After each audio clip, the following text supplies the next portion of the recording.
There's no. We're labeling ourselves. My label is matcha. I'm drinking a matcha, and my name is Myra. And Belle is bald, and her name is Bald Belle. And Mia. I don't have any defining characteristics. What does it say? Missing a bev. I don't have a bev today. Missing a bev, Mia, No Bald icy Belle, drink. and Matcha Myra. Yes.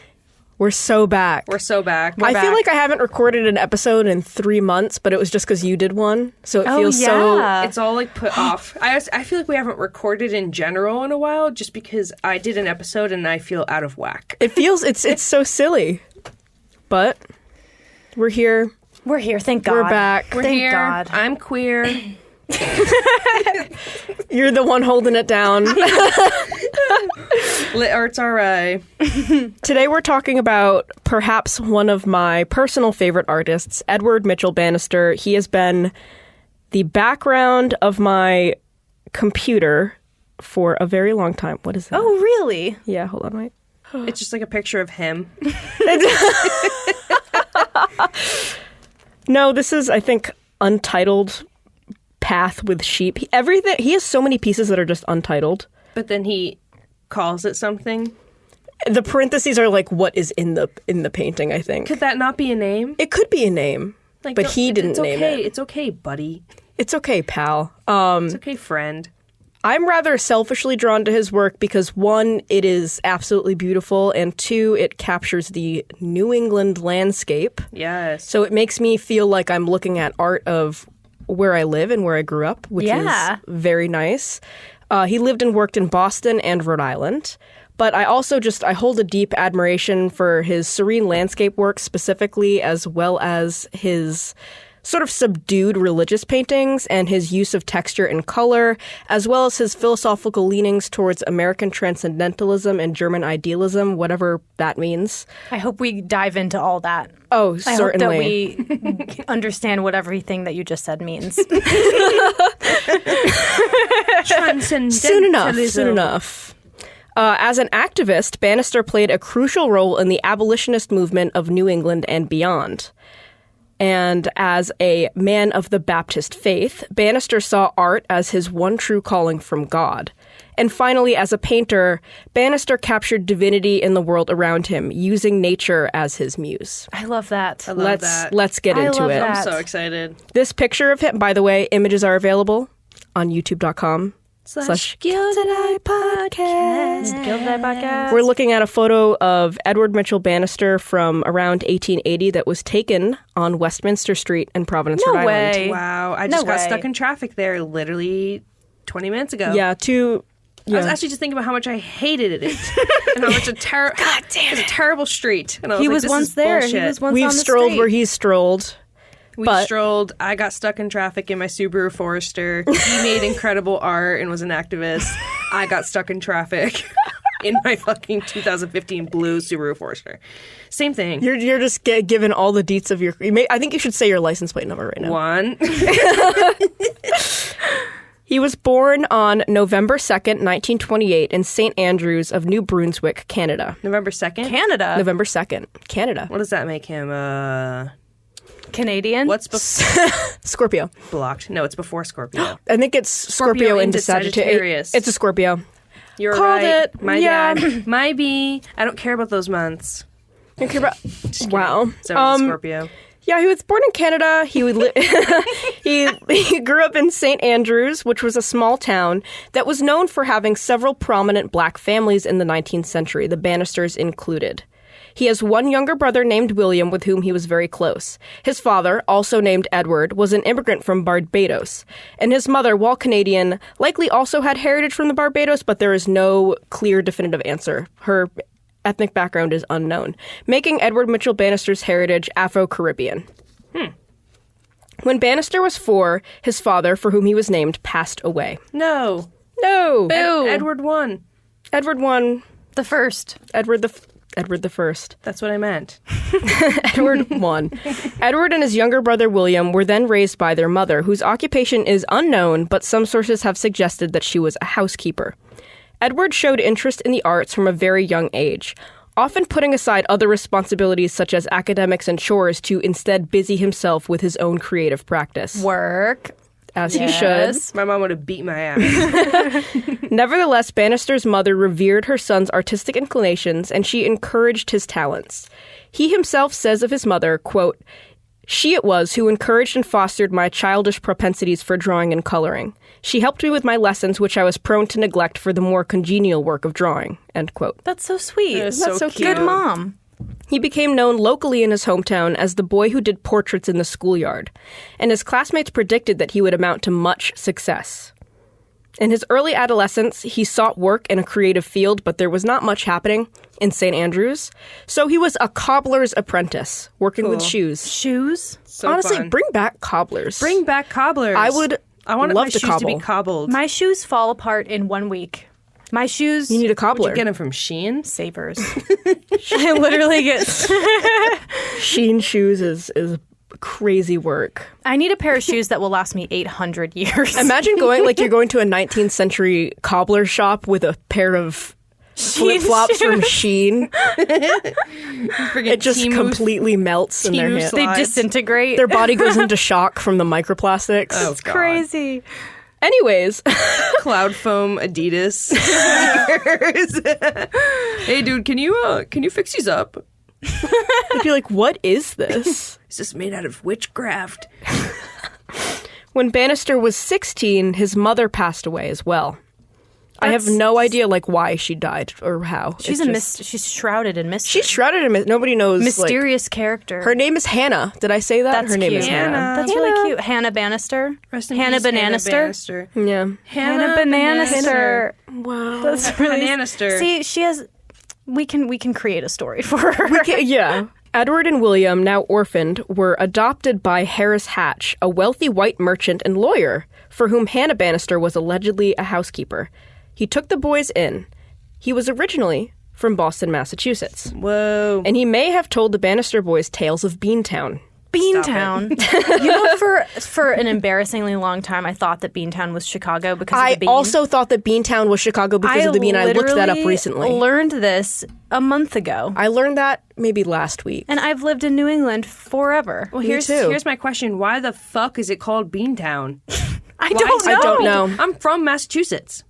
I Let me- hadn't heard Beantown until someone came. no. What? What? Myra just had a stroke. We're going to cut this all out. No, I'm not. I'm going to keep it. No, I'm going to keep it. I was We trying don't to know say about LMK Beantown. and then I was going to make lump as the sound effects. And then it just kind of got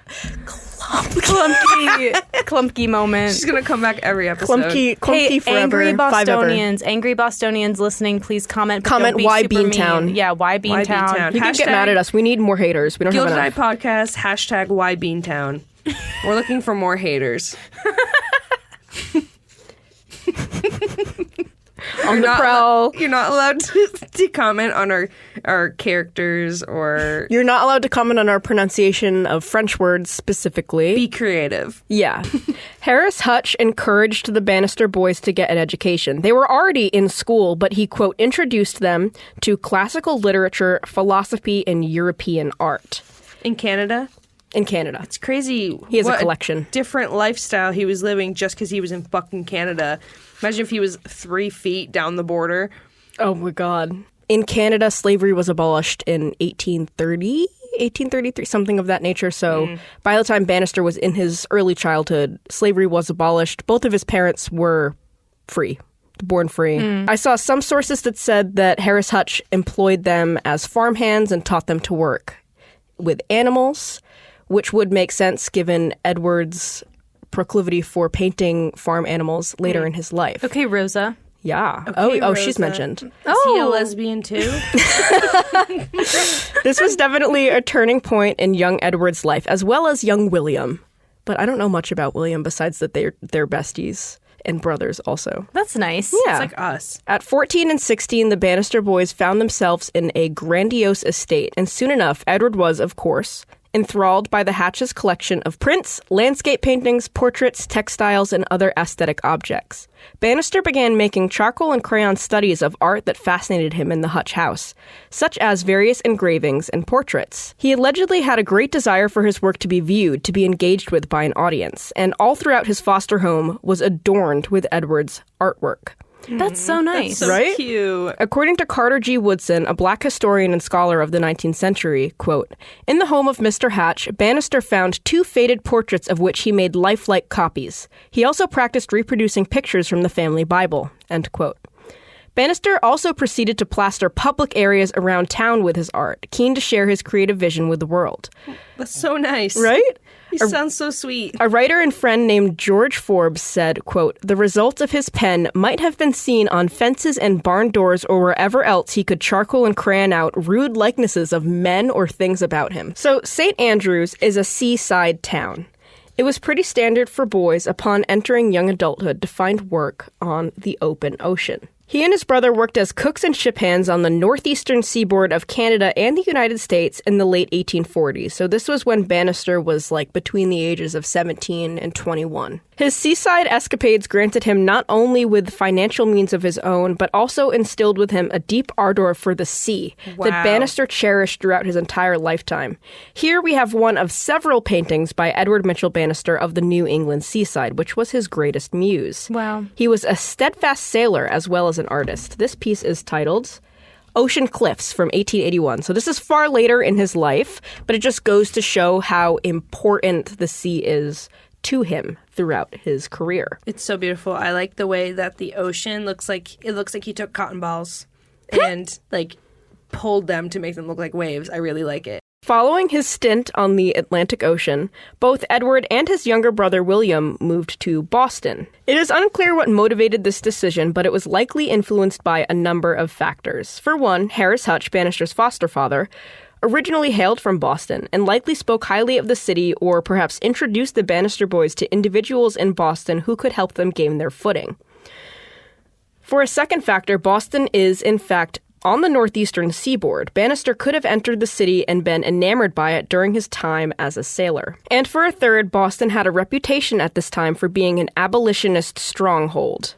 Bannister was never enslaved, nor were his family, as they were immigrants, and his small seaside hometown was known for having prominent black families. Given Bannister's upbringing, it is possible that he underestimated the degree of racism that he would experience in the States, even though Boston was, by all accounts, quote, a tolerable city. I mean, Yeesh. it's Take America. that with a grain of salt. Yeah. Take that, America. Slavery was already illegal in Canada by the time Bannister was grown, but the United States was in a period called the antebellum era. The antebellum era refers to the time frame in the United States between the War of 1812 and the start of the Civil War in 1861. This period was marked by shifting ideologies, immigration, industrialization, and rapid change. Polarizing sociopolitical stances divided the North and the South, with abolitionist parties growing and the Underground Railroad leading countless enslaved individuals to freedom. The Industrial Revolution took foot in the North, shifting their economy towards manufacturing and factories, while the economy of the South remained centered on slave labor, predominantly in the context of cotton plantations. This was a contentious time to be black in America. Isn't it always? Isn't it always? Yeah. So Boston, as previously mentioned, was an abolitionist stronghold and was thought at this time to be one of the safest places to be black in America. Massachusetts was one of the first states to abolish slavery in 1783 and became a hot spot for the Underground Railroad shortly thereafter. Many African American scholars, activists, and abolitionists resided in and worked in Boston. Such You as said 1783, 1783. and then the Emancipation Proclamation was until 1865. Yes. That is fucking bonkers. Don't even get me fucking started. I fucking hate this backward-ass country. Many African-American scholars, activists, and abolitionists resided in and or worked in Boston, such as Lewis and Harriet Hayden. Born in the 1810s and subject to much upheaval in the Deep South, Lewis and Harriet feared their family being torn apart by the horrors of slavery and plotted to escape via the Underground Railroad in the 1840s, settling in Boston. The Haydens continued to run the Underground Railroad through their home in Beacon Hill. The couple housed, fed, and clothed innumerable self-emancipated enslaved individuals and helped them navigate their new life in the North. Lewis Hayden was a prominent businessman and politician and was elected as a state representative for the city of Boston in 1872. Wow. Other significant black abolitionists who lived and or worked in Boston include, but are not limited to, Maria W. Stewart, who lived from 1803 to 1879. She was a public speaker, abolitionist, women's rights activist, and educator, as well as Robert Morris, who lived from 1823 to 1882. He was a trailblazing civil rights activist and an attorney, perhaps one of the first ever practicing black lawyers in America. That's so cool. These people were all in Bannister's circle.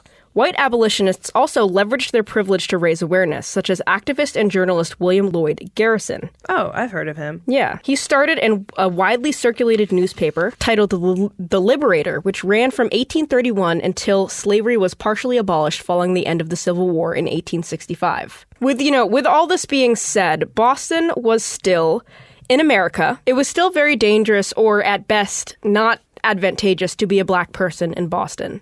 Despite having one of the largest populations of African Americans in the United States, with abolitionist circles and suffrage for black men and a rising black middle class, it was also one of the most segregated cities in the country. Bannister's life and career was impacted by this. He moved to the city sometime between 1848 and 1850, eager to start his creative career, full of ambition and perseverance, but he was shot down repeatedly. He sought formal training and employment as a painter, but was not permitted, enrolled, or hired in art spaces, historically, which have been dominated by white men. Despite feeling frustrated by this, as anybody would, he remained steadfast in his ambitions. I have a quote from him which reads, quote, "Whatever may be my success as an artist is due more to my inherited potential than to instruction. All that I would do I cannot. That is all I would say in art, simply for the want of proper training. With God's help, however, I hope to be able to deliver the messages instructed to me." End quote. The 1850 census lists Edward Bannister as a barber, and his brother, too. Bannister had to take on menial labor to make ends meet, while practicing his art in his own personal time. As he had little access to supplies, much of Bannister's early work was comprised of charcoal and crayon drawings. And I really, really wish that we had examples of this, but we do not. Damn. It's so sad. I want to know. He just, told someone about it. Yeah. There's a lot of quotes of his. He has a manuscript. There's, he had friends who wrote down his quotes, but alas. I hope you guys write down my quotes. Oh, don't even worry. It's all documented here. That's true. Oh, yeah. It's really embarrassing. This is your legacy. I hope you know. Anyways, even upper middle class and politically influential African Americans were denied entry to some of Boston's museums and other cultural institutions. But one gallery space that an aspiring black artist could take inspiration from, historical art pieces, is the Boston Athenaeum. Yo. Still open today, the Boston Athenaeum is one of the oldest libraries in the country and had known abolitionist affiliations, as they openly endorsed the Liberator and welcomed black people into their space. That's so dope. It is very possible that Bannister's early career started by studying and practicing here. I love when old things like this are still around. It's still so around. nice. Isn't that awesome? It is really nice. That's so cool. Same building, too. It hasn't moved? Yeah. They just renovated it? Mm-hmm. Wow. It's beautiful. In 1853, Bannister began working at a salon owned by Christiana Carteau, who owned and worked at a string of black salons in Boston, Massachusetts, and Providence, Rhode Island. Boston.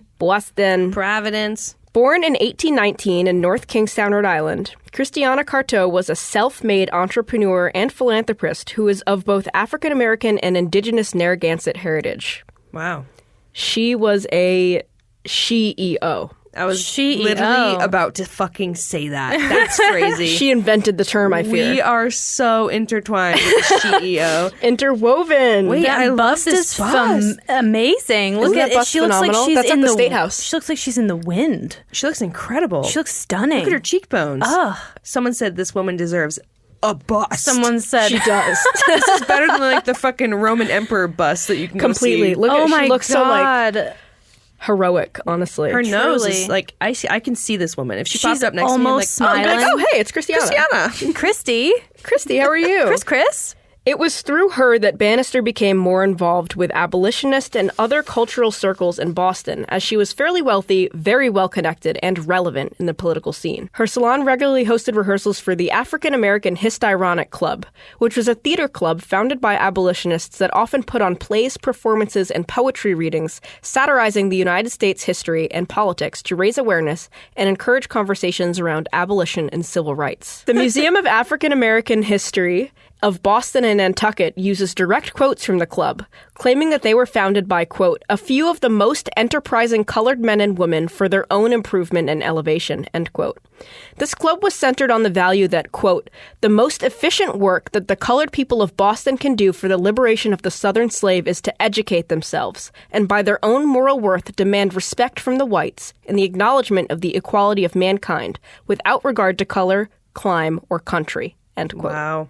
Color, clime, or country. A man named William Cooper Nell, who was yet another prominent abolitionist figure and also an author, wrote a great deal of the plays performed by the group. Bannister was very intrigued by this, as he worked in this salon and witnessed this happening, and he decided to join, participating in their theater performances and eventually attending political meetings with well-connected members of the group. Carteau and Cooper Nell included. I just want to say he's fucking killing. I know, swearing. he looks so He good. is killing that side part. He really is. You had one shot back then. Right. You had to turn looks and pull face. And he did both. He's doing both. He did both. When you got Yes. your photo taken back then, you had to stand for like 2 hours. Dude. Worth it. And then I would look at it and be like, I look disgusting. I'm like, wow, I'm not... I'd be like, delete it. Again with flash. Delete it. Turn the flash on. These connections inadvertently advanced Bannister's career. He wasn't planning on that happening, but it did. He received his first commission in 1854 for a piece titled The Ship Outward Bound by an African-American doctor named John V. DeGrasse. The piece has since been lost. No. I know. But it likely depicted, as the title implies, a ship that is outward bound in a style that resembles some of his other early works, like Dorchester, 1856. Wow. Dorchester? Imagine Dorchester now. That's hilarious. Does not look like this. Nobody in their right mind is romanticizing Dorchester right now. The composition is Wow, it's that is still beautiful. It's idyllic. It's serene. His use of space is a bit more flat than some of his later compositions, as well as his use of movement and rhythm and impasto. They're all less pronounced compared with his later career and more advanced style. But this piece and others from this period, which were limited, show that he is studying the works of his contemporaries, such as Fitzhenry Lane, as well as the landscape and the seascape around him, seeking ways to expand his creative practice. Look at the clouds. I know, right? Look at that green ocean. That's beautiful. so nice. In 1855, William Cooper Nell, that guy, published a novel titled The Colored Patriots of the American Revolution. Wow. This book is widely considered to be the first novel delineating Black American history, written by a Black American and based on historical documents and primary sources. The novel preponderantly focuses on the pivotal and often overlooked role that African Americans played in the American Revolution, from slave to civilian to soldier. But the novel also references eminent Black writers, politicians, poets, entrepreneurs, lawyers, and creatives of the 19th century. Edward Mitchell Bannister is mentioned in this book as a rising artist for the first time in print. Cool. He got dropped. He got name dropped. He got name dropped. Name dropped. This is a monumental turning point in Bannister's career. Cooper Nell was somebody who was well-read. People knew who he was. Abolitionist circles read his work. Wow. And this gave Bannister a lot of exposure. Another significant turning point, both in Bannister's career and his personal life, is his marriage to Christiana Carteau. Woo! On June 10th, 1857. Summer wedding. Bust woman. Summer wedding! Summer wedding. By all accounts, the couple were happily married for the rest of their lives. Oh, shut up. I know. No asshole scale this time. No asshole skill. They remained childless and devoted to their career and their cause. Wait, what's that? Dinks? Dual income, no kids? Dinks is crazy. You've never heard Dink? I've never heard that. Oh my god, dual income, no kids. He saw that bust of her and he was like, I need to lock that. I need to To lock in. it down. I'm That locking bust it was down. actually made in 2002. God damn it. But Stupid. I think maybe he was like, oh my god, she's my boss. He said that's bust potential right there. He was that like, make a bust. you know what? They're going to make a bust of this woman. Get out. Wait, do a Canadian accent. Get out. Get out. Get out. I love this woman. Thanks to Christiana's ample financial success as a hair doctor, wig maker, philanthropist, and business owner, Period. Edward no longer needed to work as a barber. Period. Oh my God. This man is living a progressive dream. I know. What the hell? And he could instead devote his time to his art. Oh And my good on him. God. Right? Gender roles whom? House husband. House husband. Thank you, Christiana. In the words of Bannister himself, quote, I would have made out very poorly had it not been for her. Aww. My greatest successes have come through her, either through her criticisms of my pictures or the advice she would give me on the matter of placing them in public. End quote. I'm going to cry. I just got shivers everywhere. That's so cute. That's so cute. my pictures, too. It makes it sound so sweet. I know. This is, he painted this portrait of her here. Like, he made them for her. He's like, check it out. Look at my pictures. That's If you guys- so cute. BT dubs, if anyone wants to see this, it is in RISD Museum. Really? On display. Yeah. Where? Like the real one. The real one. Wow. It's, you know the house? They have like that. Yeah. Like Pendleton House? Pendleton House. It's Yeah. in Pendleton House. Oh my God. Okay. in the good to know. American wing. It's like up Wow. on the, I think it's like above a fireplace or something. Something grandiose. It's large. It's a big portrait. Because he loved her so. He did. I like the way he does hands. They look really soft and small in a way that I really like. They look so Dainty. Like, yeah. Christiana. His stuff looks like so soft. Like I could play it with Play-Doh. The texture is very nice. Yeah. By 1860, Bannister was listed in the Boston City Directory as an artist. Wow. Thanks to Christiana. Thanks, Oh girl. my God, connect. Right? Christiana's affluence also allowed the couple more time to devote to their activism. The Bannisters resided for a time with the Haydens, who are the couple I previously mentioned who used their home as a stop on the Underground Railroad. They worked with them to provide solace and guidance to fugitive enslaved people. The couple also joined an abolitionist organization called the Colored Citizens of Boston, for which Bannister worked as a scribe and a secretary. It was here that he worked in close proximity with political figures like Frederick Douglass. Where's my Frederick Douglass photo? There he is. Who was perhaps the most influential abolitionist and orator of the 19th century. It was also Bannister who attended and recorded the speeches of Douglass and other abolitionists during the Emancipation Proclamation Wow. of Dude. 1863 at Tremont Temple, witnessing and participating in a groundbreaking historical event. The Bannisters, Christiana and Edward, were also members of the 12th Baptist Church, a church in the Roxbury neighborhood of Boston, Massachusetts that was established in 1840. It was also called the Fugitive Slave Church because of the sheer degree of self-emancipated, formerly enslaved individuals that would come through the church. There were active members in the church as well as the Underground Railroad. Right. This church continued to be prominent in the civil rights movement into the 20th century, and leader, Dr. Martin Luther King Jr., also attended this church. Wow. Many moons after the Bannisters did, of course. As for his art, at the dawn of Bannister's career, most of his commissions were portraits, few of which have survived to the present day. This portrait, titled Neighborhood Boy of 1869, is a rare portrait of a black figure in Bannister's oeuvre. Most of his figures and subjects are white to cater to the market. Oh. His early commissions often came from frequent clients at his wife's salon, or they were abolitionists he met through his wife's social circle looking to support a black artist on the rise. Wow. Very true. Very cool. Yeah. What a cool and interesting life he's leading. My It's life. also like a community that's kind of like, Yeah. we're gonna lift you up.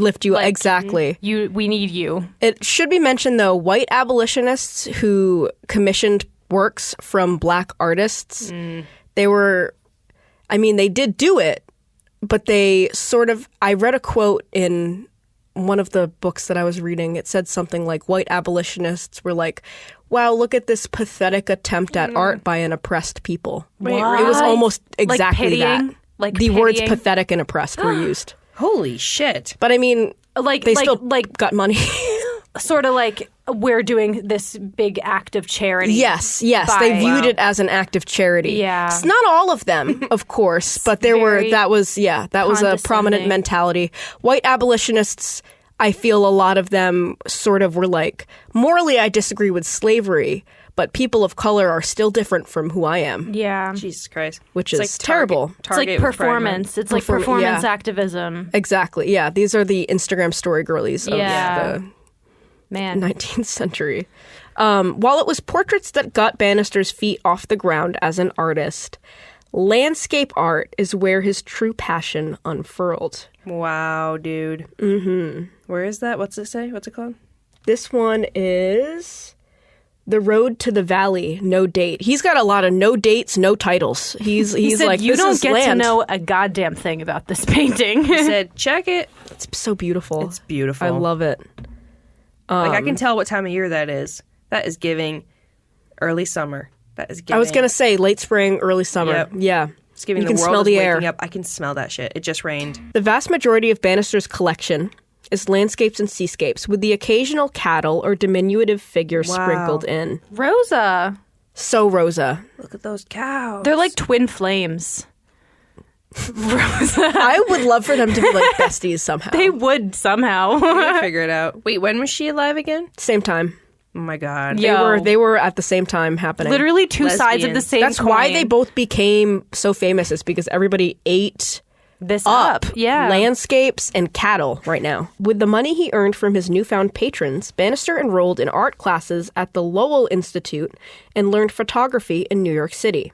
After receiving formal academic training at Lowell Institute from Dr. William Rimmer, Bannister's name recognition started to grow amongst white circles outside of abolitionist circles. Oh, so now he's like... He's like putting his little toe in the water. He's getting... Did people in white circles think that he was white? Of course they did, until they saw a picture of him. Come on. Yeah. Of course they did. Wait, there's a big story about that, actually. Bannister is said to have taken great inspiration from the French Barbizon school, who canonized the term painting en plein air, which we talked about, or outside.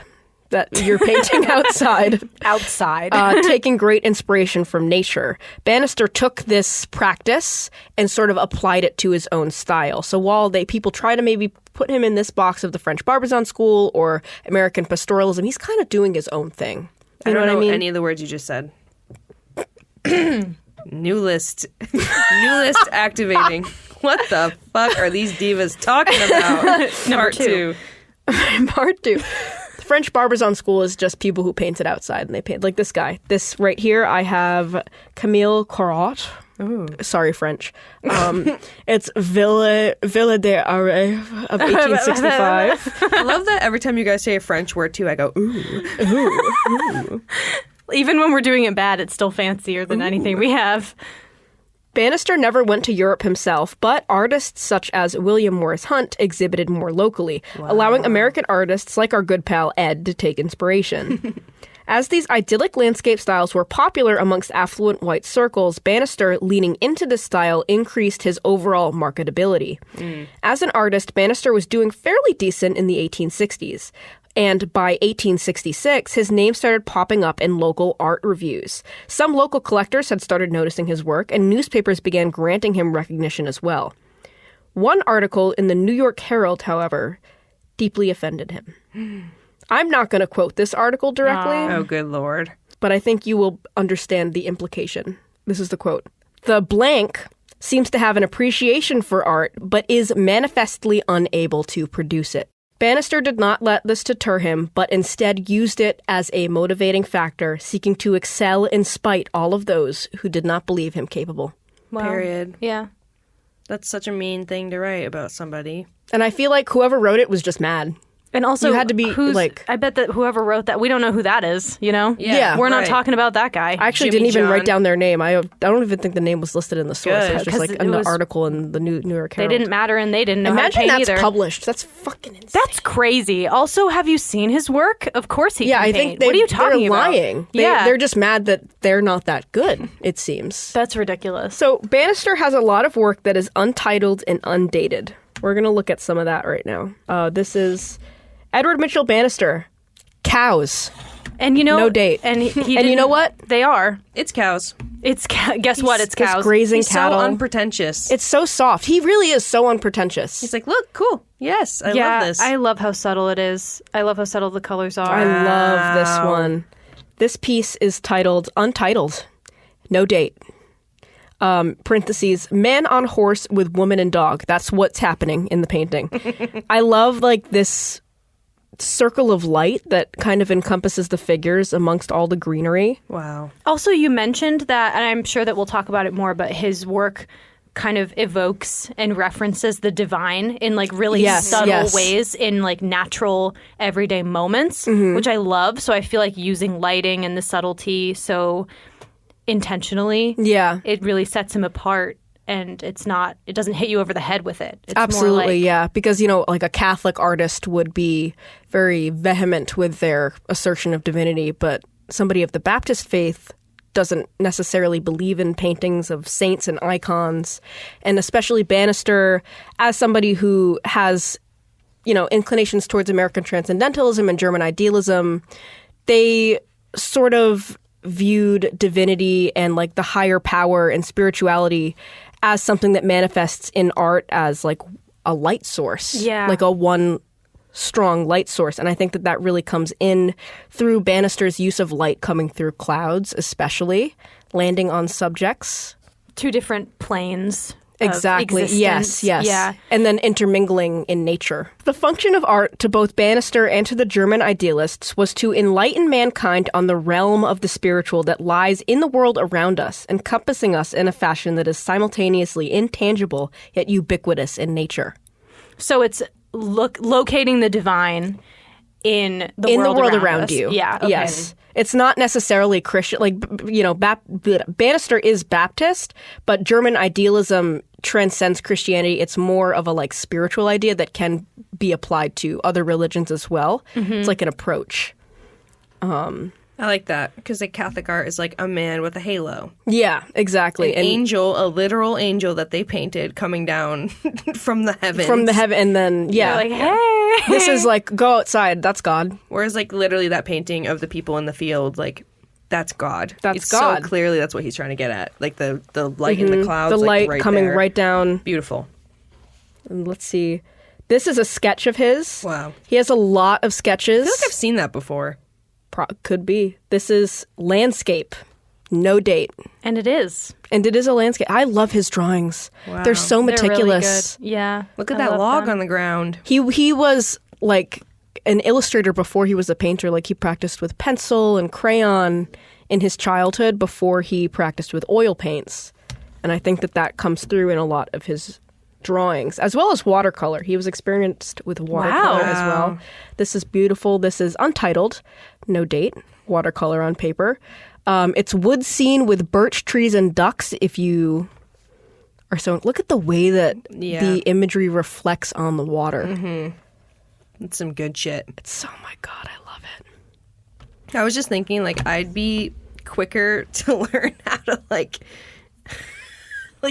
shoot a sniper rifle from, like, a mile away and hit a target dead on than I would be able to paint a fucking painting like that. Like, learn how to oil paint. I literally thought about myself. I was like, I would be that would never happen for me. You know what I mean? You know? It'd take me a long time to learn how to shoot the sniper rifle and hit a target from really far away, but it'd be quicker than that. It'd be quicker than that. You kidding me? Mia could. Mia does. She already does. Yeah. She do. It ain't in my repertoire. Not my repertoire. And then there's the whole I was thinking, like, the whole imposter syndrome of it all. Like, I wonder if he didn't title his paintings because there was some. He was like, "Oh, I'm not quite." Yeah, like there yet. I wonder if he was just waiting to take himself that seriously in a way. It could be. Like, yeah, that's kind of easily. what I thought of. It's either he's so chill, and he's like, "This is untitled. Period." Yeah, I don't really give a hoot. Like, I don't care. Figure it out. The way I was thinking Or about like it. he was sorry. Or he was just kind of like, I don't know. I could see a situation where he was like, "Oh, I'll start titling something when I make something really good." Yeah, right. Like when I deserve that. You know what I mean? So I wonder. I was thinking about it from the perspective of like an abolitionist. He's like, why am I going to play into this white societal thing of naming my painting something, like all awesome of the and rigid crazy? constraints Exactly. of art academia. Mm-hmm. Yeah, that's he could a be good point. rejecting it in He's that just way like, as well. I didn't go to art school because you wouldn't let me. He took like one night class. Right. The fact that he has so little formal training is unbelievable. That his art it's like more incredible than a lot of artists who did have access to those resources. It's like the power of observation and practice. Absolutely. Because he was studying like other people's works. Yes. Yeah. And going out of his way to see them. Self-taught. Yeah. Yeah. Like you can accomplish a lot. You don't need, I mean, it's helpful to have the education. Absolutely. But if you're like, this is what I want to do, then that's what you're going to do. Following the Emancipation Proclamation, immigration into Boston increased exponentially in the 1860s and 1870s. Formerly enslaved people seeking jobs and a new life moved north, as well as a lot of Irish people and other European groups who were marginalized in this time. Tensions were rising as the elitist white merchant class grew apprehensive, and segregation was still very prominent. Some sources say that a lot of white abolitionists disagreed morally with the notion of slavery, but still felt that they were above interacting with black people on a regular basis following abolition. Wow. This period is called the Early Reconstruction Era, from about 1865 to 1877, where the country is sort of trying to put itself back together again after the Civil War. Racial tensions in cities like Boston between working-class whites, white immigrants, and newly emancipated black citizens were rising, and many upper-class white abolitionists felt their job was done. They were all set. They're like, I rinsed my hands of it. Completely. Thanks, Abraham Lincoln. Thank you, Thank Abe. you, Abe. I'm good here now. Allegedly, in the late 1860s, a formerly enslaved artist moved to Boston and had heard of Bannister's success. He sought Bannister's tutelage, but Bannister refused him on the grounds that competition was already too snug as a black artist in Boston. Wow. So, by 1869... Edward Mitchell Bannister and Christiana Carto Bannister moved from Boston, Massachusetts to Providence, Rhode Island. Westminster Street. Did That's he go get his literally matcha? where we live. He did. He got his matcha. White Electric He Co-op. did. Yeah. Yeah.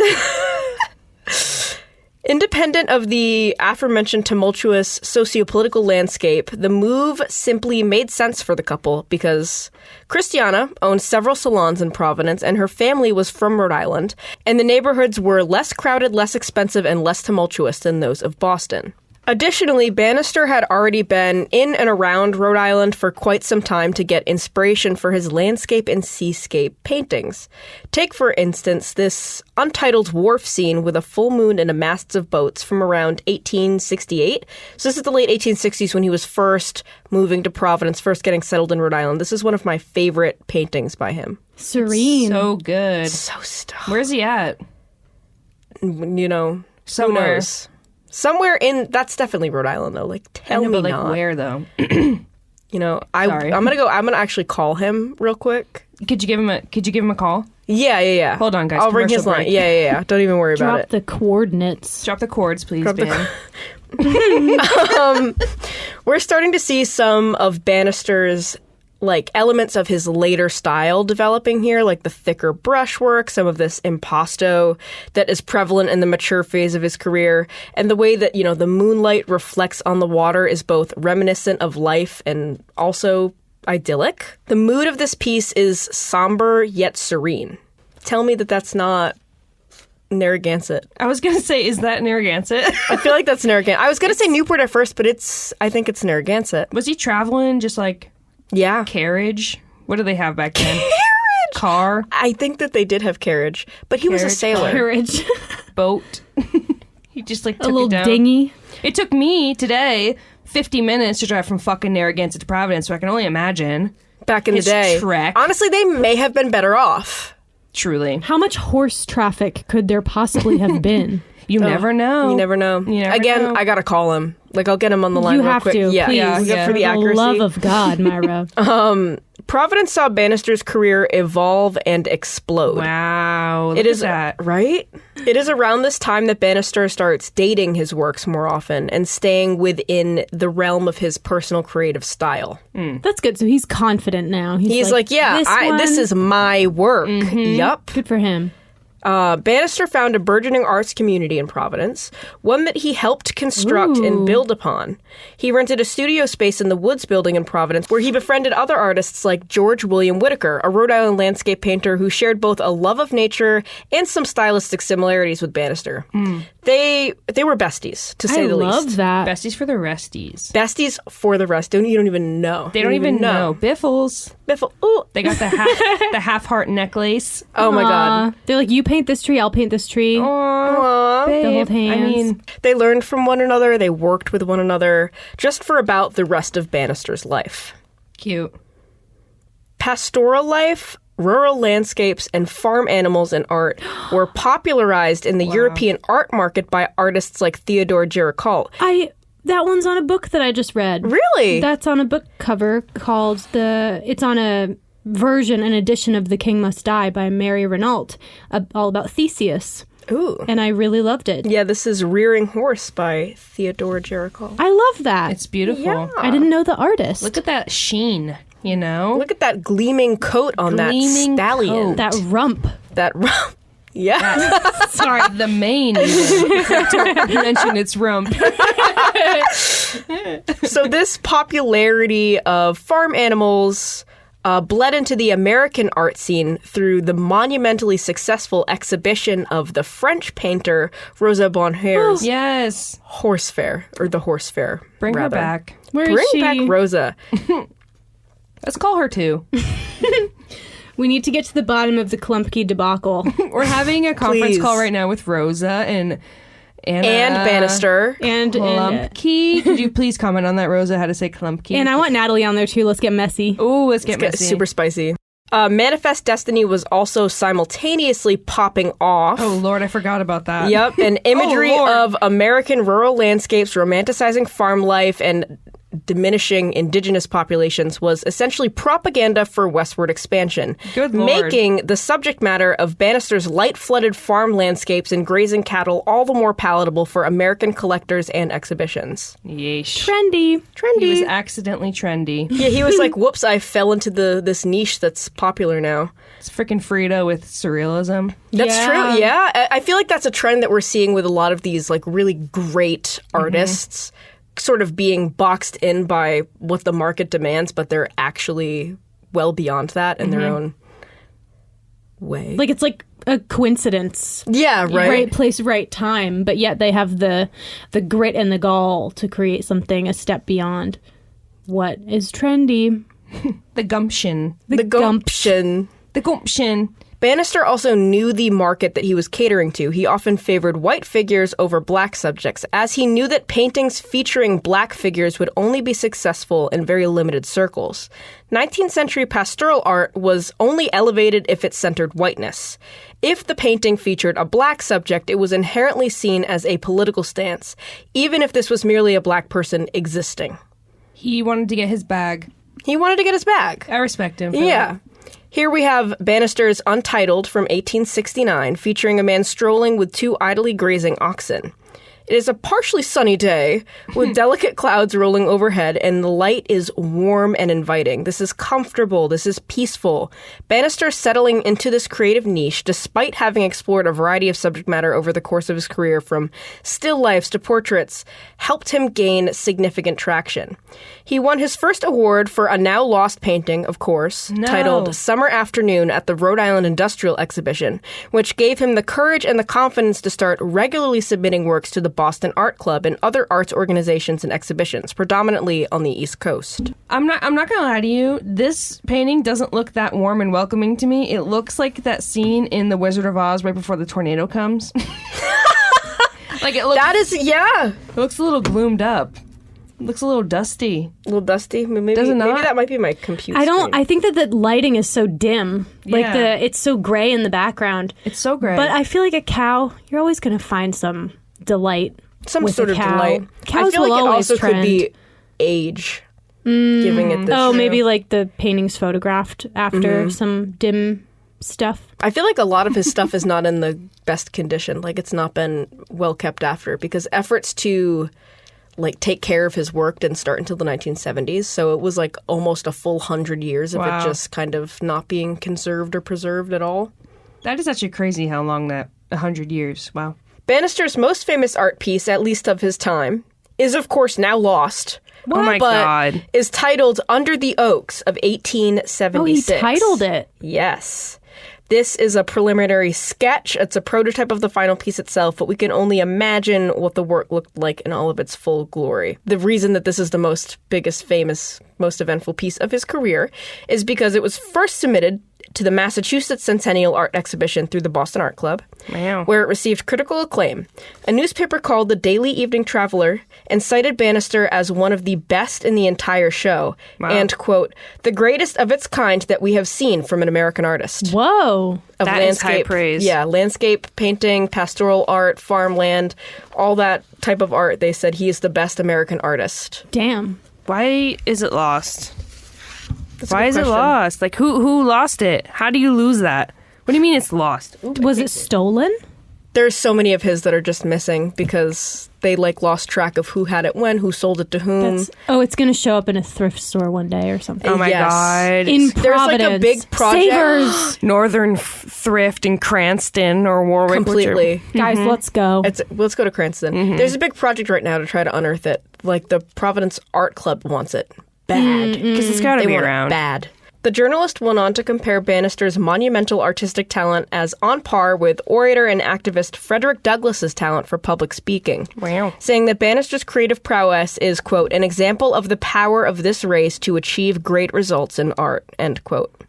Of this race. Yeah, it's a little bit patronizing. It's a little bit backhanded, for certain. Yeah.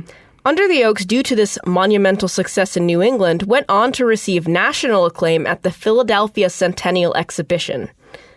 Bannister was conscious of how he might be perceived as a black artist competing on a national level, and as such, he submitted the painting with nothing more than a signature, leaving no personal identifying information whatsoever, so that the judges could not discredit the merit of his talents based on his skin color. Wow. Did he win?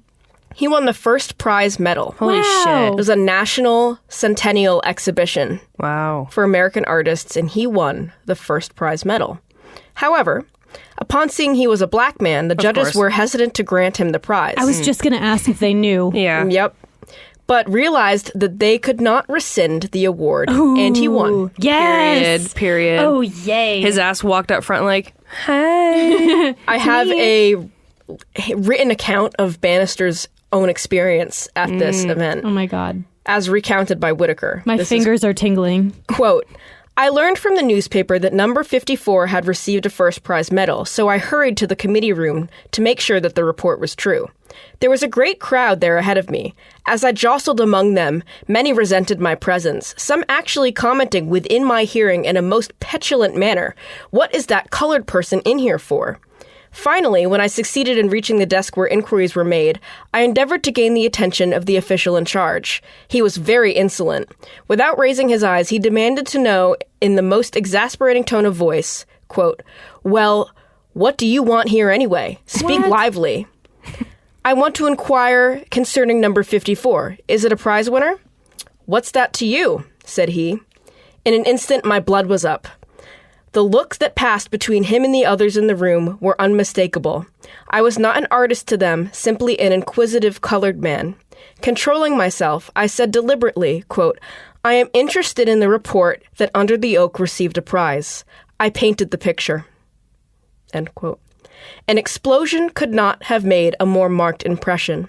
Without hesitation, he apologized, and everyone in the room was bowing and scraping to me. Wow. Quote. They were Our like, "Ooh, hero. whoops, Oops, sorry." oops." They said that's so embarrassing of us. Truly, though. They were like, "Wow, we're so racist."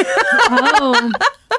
I'm holding the mirror up. I'm so sad that this piece doesn't exist anymore. I want to see it, dude. This is like his so most annoying. famous work of his I time. wish we had a photo. I'm just trying to imagine what it looks like. I bet the clouds are good. Those are always so If good. there's one thing, the clouds are going to be good. Mm-hmm. Man. Following this controversial success at the Philadelphia Centennial, Bannister's commissions, exhibitions, and honors continued to unfurl. Woo! Woo! Wow. Look at those cows. I love his cow paintings. Wow. By the way, if anybody's wondering, we are looking at Driving Home the Cows, 1881. Drive 'em home. I love that the title, like most of his work's untitled. When they are titled, it's what's happening. It's a cow. I love it. Now having some relative financial means, he purchased himself a sailboat, with which he would use to sail through Newport, Narragansett, Providence, and occasionally the broader New England coastline in the summertime, making sketches in both pencil and watercolor from which he'd later use to complete larger-scale oil paintings during the winter months when he could not get outside as frequently. As Bannister's career progressed, he began to value education in art. In 1878, Bannister sat as a founding member and original board member from one of the first art and design schools in the United States, the Rhode Island School of Design, which was founded in 1877 by Helen Adela Rowe Metcalf. Is that how I say her name? Mm-hmm. Who wanted to create a place that art education was readily available to women and other marginalized communities. Bannister and other Providence artists wanted to upholster the creative community that was brewing here and expand it. In 1880, Bannister and some fellow artists and collectors, including Whitaker, who we talked about a bit, founded the Providence Art Club, an organization where artists can work, collaborate, and exhibit their work. The Providence Art Club was the only in the country who would permit both people of color and women as members. I love that place. In the country? Groundbreaking stuff. Yeah, only one in the country at this point in time. I've never been. It's pretty it's inside. so beautiful inside. I've walked by it so many times. I like their little sign. They have a sign that's like Art Club. Art Club. Very cute. Art Club. The first meeting was held in Bannister's own studio in the Woods Building in College Hill. Wow. The Providence Art Club had studio spaces, galleries, cafes, and lounge areas for artists to use as they saw fit, and developed a sort of symbiotic relationship with the Rhode Island School of Design, allowing for collaboration between students and established artists. A few teachers at RISD were simultaneously Providence Art Club members, such as George Whitaker and George Porter. Both George. I just now realized George squared. To George. Bannister was not only a founding member, but served on the executive board of the club and taught painting classes every Saturday. Bannister's later works are marked by loose brushwork, experimenting with figures and dynamic compositions. Take, for instance, Approaching Storms of 1886. Wow. I like that one. This is my favorite one. This is the one I think I've said about that like 3 times, when I hear about Bannister. The movement, the wind. I love it. You can tell those clouds are streaming down the sky. Frivolous winds and uncertain terrain dance rhythmically around a centralized male figure, undeterred by the erratic nature of his environment. He treks forth on a narrow dirt path which extends from the bottom right corner of the foreground, inviting the viewer to embark on a journey of our own. Where the path enters obscurity, the meadows continue into the distance, gently rounding a corner occupied by the trees and leading to hazy hills in the leftmost background. The clouds of the sky above are rendered with delicacy, with heavy shadows to indicate a brewing storm on the left and a soft light in the clouds on the right. The perspectives from which scholars have analyzed Bannister's works are vast, from religion to race relations to transcendentalist ideology, but all of these perspectives must be considered if we are to truly have a comprehensive understanding of all of his work. Do you think he was thinking about all that, though? No. So why are we thinking about all that? Hold on. Okay. Art historian Gwendolyn Dubois Shaw, for instance, places Bannister's The Hay Gatherers of 1893 in the context of shifting tides for African Americans at the turn of the 20th century. It's beautiful. It's trees. It's so beautiful. I like Mia. it. I didn't say that was bad.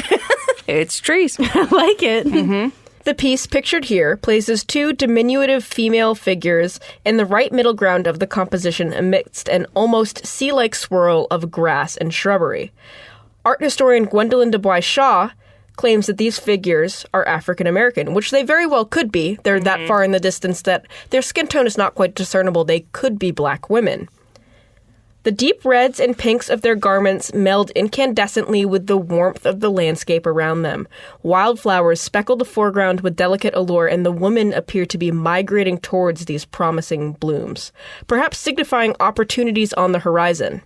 Despite the bitter tangles of grass diverging the two figures from the prosperity they seek, these women remain undeterred on their path, seeking progress even in the face of adversity. Art historian Tracy Costa approaches this work from a different perspective. Bannister's identity as a black man in the late 19th century has been a defining perspective from which most of his scholarly attention has emerged. The works of 19th century landscape painters, Bannister included, as well as Robert Duncanson, another black landscape painter of the 19th century, have often been lumped together with emerging artworks from other African American artists such as Henry Ossawa Tanner, who does paint more racialized subject matter. But this can be limited. It's like just because they're painting something and they're black, it means that they're painting something about being black. Yeah. It's like, bro, maybe he just liked these trees. I just think like when we were talking about Caravaggio for some reason, like just like you're like, look at this painting of this guy. Look at the technique he used to paint this guy. Instead of being like, he's actually painting that because he's Italian. You know what I mean? I don't know. I feel like they're adding too much meaning in, like, unless he explicitly said this is what this painting is about, I don't think that you should interpret it any sort of way. Yeah. Is that just me? No, I think that that's really valid. I do think that there's merit in like absolutely in resonating with something. Like in a certain way. Other like marginalized people saw this and what he was doing and kind of took solace in that and absolutely wanted to. That's inspiring to them. I think that there's definitely merit in that, but I don't think that that should be the only defining thing about his work is that he's black and successful. Like, I think that there's so much more there. Like looking at that and being like, this is what I think about it. It makes me think of this. It's beautiful. I love it.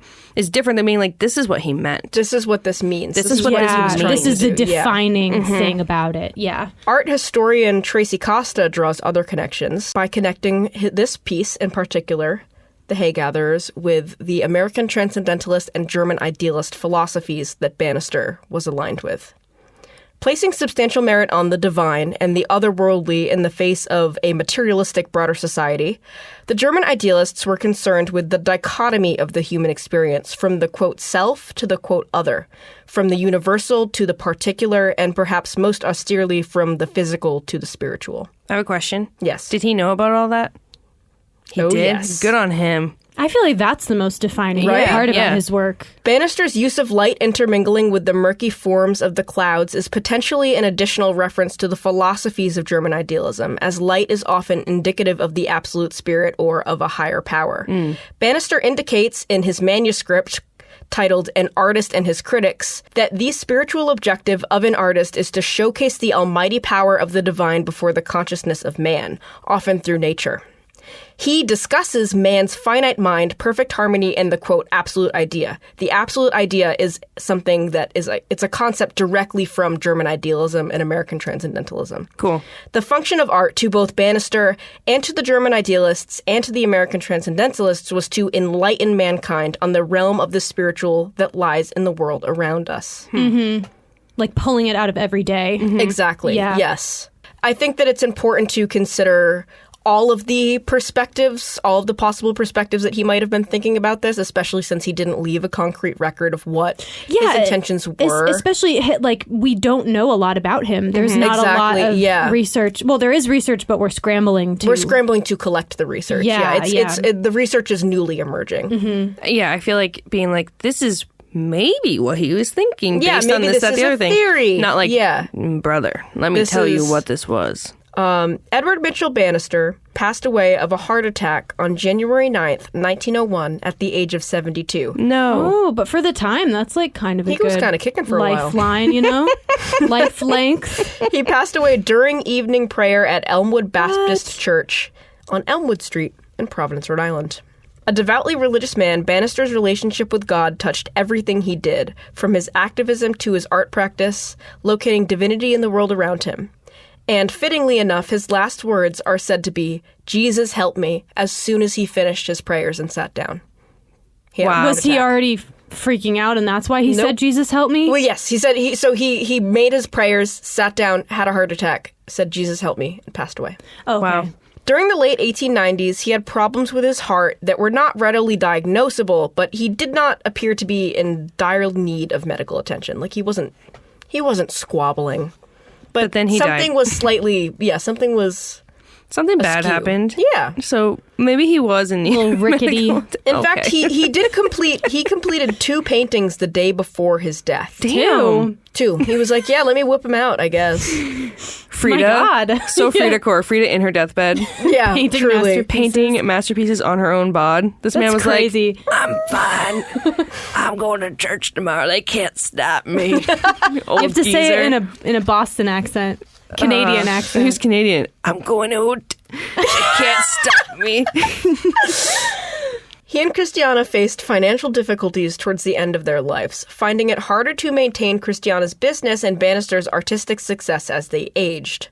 Bannister's white friends, colleagues, and fellow artists at the Providence Art Club hosted a memorial exhibition in his honor, underscoring his triumphs as an artist but mentioning none of his successes as an activist or an abolitionist. Boo. He was buried in North Burial Ground in Providence, Rhode Island. Oh my God. He is there. He's a local man. I drove by that on my way to Planet Fitness yesterday. Oh my God, you said I'm lifting for you. We're here for you, man. Christiana Carteau founded a home for aged colored women in the late 1800s after learning that women of color who were formerly employed would often become homeless once they reached an age too old for labor. Gross. And in some cruel twist of fate, Christiana Carteau Bannister was admitted to her own facility in September 1902. Oh, I got chills. Yeah. Following the death of her husband, her mental health suffered, and she passed away less than 2 years after Edward. Oh my God. Given that the couple was survived by no children or living family to carry on their name and story, and given that they were people of color whose successes were often overlooked, the Bannister name was swept into obscurity for decades. Wow. It was not until the 1970s to the present day that efforts have reemerged through Rhode Island College and the Rhode Island School of Design to restore the legacy of Edward Mitchell Bannister to his former glory and beyond. Period. The Art Institute of Chicago and the National Museum of African American Art have since put on exhibitions and released publications in his honor, with several other museums, galleries, and universities following suit. Rhode Island College established Bannister Gallery in 1978, which is still open today as their dominant gallery space. Cool. Yeah. In 2017, a street in Providence was named Bannister after both Christiana and Edward. I took a photo of that this morning. Really? I was going to send it to the group chat. Oh my gosh. I walked by it. Oh, we should put it in the slides. See? I walked by it. It's Bannister Street right on College Hill. Yep. Bannister off of Benevolent. In 2023, a bronze sculpture by local artist Gage Prentice was unveiled, depicting Bannister seated at a bench on the Providence River, Yes. sketching over the open water before him, as he often did. Oh my where gosh. is It's this? like right on RISD campus. Yeah, right on It's the next to Providence canal. River, yeah. I don't think I've ever noticed it. I never walk over there. It was just 2023 it was dropped. Oh, that's so cool. Just dropped. You He's should go see so it. quaint. He and is. he's just sketching. I really liked it. Is I he want to go little? see it. Is he little? No, it's life size. It's a life size. He's sat But on like, the bench. was he little? I don't know. Or was he like a big, tall man? I don't know how tall He was sitting, so. He's sat. Maybe we could measure him. Christiana's got that crazy bust, too. Was it bronze? The one. The bronze bust in the State House? Great. Yes. Yep. Great Also bust. by Gage Prentice, I think. Or wait, actually, I think that might be by somebody named. No children to carry out that legacy, but they've got those busts, though. They Dinks do to have bust. the busts. There is Dinks to also bust. a bust of Edward Mitchell Bannister at the Providence Art Club. A bust, just a bust. Dinks to bust core. It's like the Gilded Eye podcast to Bob pipeline. Dinks to bust pipeline. I think I need to be a dink because I want to bust. I have no idea what you're talking Can you about. remind me what dink means? Oh, dual income, no kids. Oh, yeah. Period. Yes. Absolutely. Duh. Duh. For Bannister, art making was a spiritual endeavor, guided by God's calling. In the face of adversity, barring him from institutional training, it was resilience that kept the 19th century painter bound to his path, undeterred, like the figure in approaching storms. Oh, that and was you good. Cinched it. And Cinched she like- cinched it. Cinched like Myra's waist. Invisible. Snatched. Somebody start a search party. Search party. I would say asshole scale -1,000. Negative 1,000. Perfect man. Incredible art. I have no complaints. Like No complaints. I have complaints about other people, you know? I do have complaints about other people. Like the assholes in the story Everyone but him. Everyone but him and his beautiful wife, who he was faithful to. And like, what a cool story. Like, yeah, she's busting. I love the bust. So yeah, I did misspeak a moment ago. Pablo Eduardo did the bust of Christiana Carto. Gage Prentice did the bust of Edward Bannister. Gotcha. Yes, Nice save. Yes. Good. Yeah. And she saved it. You're going to get roasted. Saved it. Yeah, they definitely would have clocked that. The Providence Our locals. haters, yeah. All the Risdies. Once again, we call for more haters. Myra, that was so beautiful. Beautiful research, beautiful artwork. I loved it. And thank God we talked to somebody.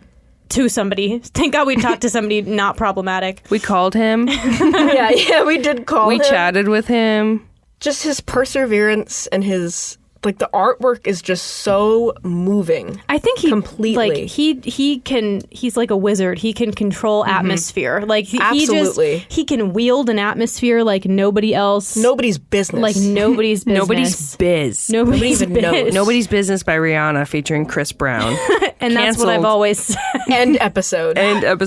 Okay, song of the week. Crazy in Love, Beyonce and Jay-Z. I've been listening to it. Sure, why not? Who's the shout out of the week? We did Portia. We did random shit that I thought of. Bartlett Pears. All right, guys. Thank you so much for listening to the Thank you. Thank you. Love you guys. Love you so much. Thank you for listening. So good to see you. Bye.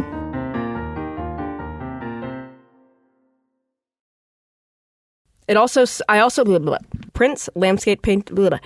I love that I witnessed you cackle as you came with that thought and then heard you say it 5 seconds later. I was actually cackling by how loudly you put your laptop down on the table. How loudly you picked it up and then so yeah. Skadoosh. Anyway. It down. I don't perceive myself. I just think you're so cute. Born in the early 1810s and subject to much upheaval, despite feeling frustrated. Here we go. Okay, I'll say the sentence again. Is a rare with the money he earned from his new recognition Bannister's. Okay. Oh my God. What is going on? Whatever. Yeah, I'm just meant to be. Stop it with the attitude today. I'm literally not even attituding. I'm the alpha. I like the cover too. Who did the cover? Not sure about fucking damn, Myra. This You're cover failing me. This cover is on Amazon. This is you can buy it today.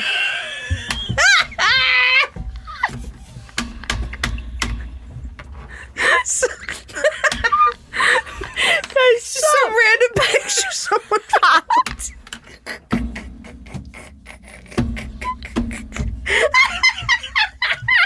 I should have known when the font was like Times New Roman.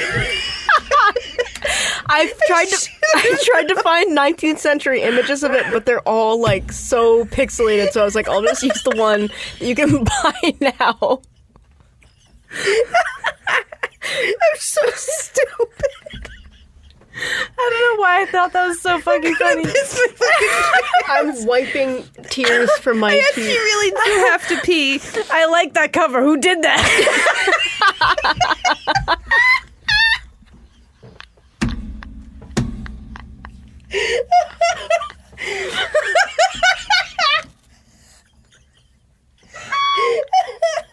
I'm fully crying. I'm gonna pee in my pants. Okay, hold it together. Deep breath.